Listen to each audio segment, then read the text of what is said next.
পুরুলিয়ায় কলের জল থেকে এমন নোংরা বেরোচ্ছে, ছাকনা ব্যবহার করছেন, বড় বড় ছাকনা কিনেছেন মানুষ, জলে পোকা। দেখছেন সেই ছবি, জলে একেবারে পোকায় ভর্তি।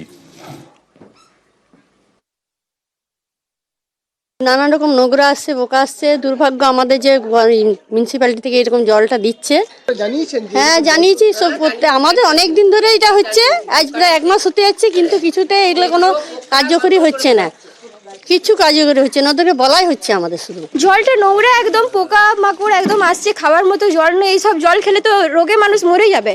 আপনারা কি কিভাবে এই জল খাচ্ছেন? কিনে খাওয়া হচ্ছে, যে সমস্যা হচ্ছে কিনে খাওয়া হচ্ছে সবার জলটা। এই জল তো আর খাওয়ার মতো নয়। পৌরসভাকে অভিযোগ জানাচ্ছেন না কেন? পৌরসভাতে হ্যাঁ অভিযোগ জানানো হচ্ছে, কিন্তু মানে ওইখানে ঠিক মতো কাজ হচ্ছে না। আসলে ওই ব্যাপারে কেউ আসলে ধ্যানই দেওয়া হচ্ছে না। কথা বলবো প্রতিনিধি ইন্দ্রজিতের সঙ্গে। ইন্দ্রজিৎ, কতদিন ধরে এরকম অবস্থা? এমনিতেই তো বারবার জল সংকটে ভোগে পুরুলিয়া, খরা হয়, সেখানে এই সময়ও জল খেতে পারছেন না।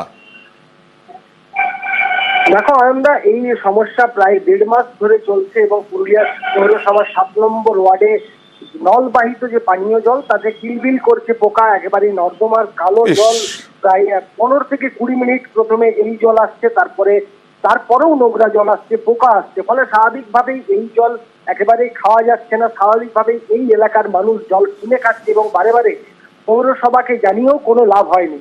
আমরা দেখছিলাম যে 7 নম্বর 1 মাস হয়ে গেল এইরকম কিলবিল করছে পোকা, এ খাওয়া যায় এরকম?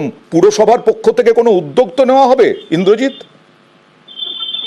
দেখুন, আমরা এই কথা যখন জানাই তখন তিনি বলেন যে আমি বিষয়টি জেনেছি এবং আমরা দ্রুত ব্যবস্থা নেওয়ার চেষ্টা করছি। পাইপ লাইনে কোথাও লিকেজ রয়েছে, সেখান থেকে নর্দমার জল ঢুকছে বলে প্রাথমিকভাবে মনে করছে। তবে এই 1 মাস ধরে এই অবস্থা এবং এই জলকে মানুষ অসুস্থ হয়ে পড়ছে। পৌরসভা কেন এত ঢিলেমি করছে তার সদুত্তর আমাদের কাছে। প্লিজ ঢিলেমি না করে দ্রুত ব্যবস্থা নিন, এরা অন্তত খাবার জলটুকু মুখে দিতে পারুন। বিষয়টা আমাদের জল সরবরাহ দপ্তরের কাছে রিপোর্ট হয়েছে, আমাদের লোকরা খতিয়ে দেখছে।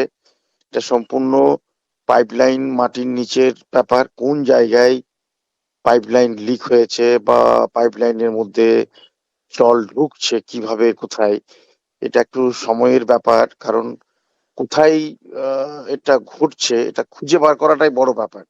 আমরা খতিয়ে দেখছি, খুব শীঘ্রই ব্যবস্থা নিচ্ছি এটা।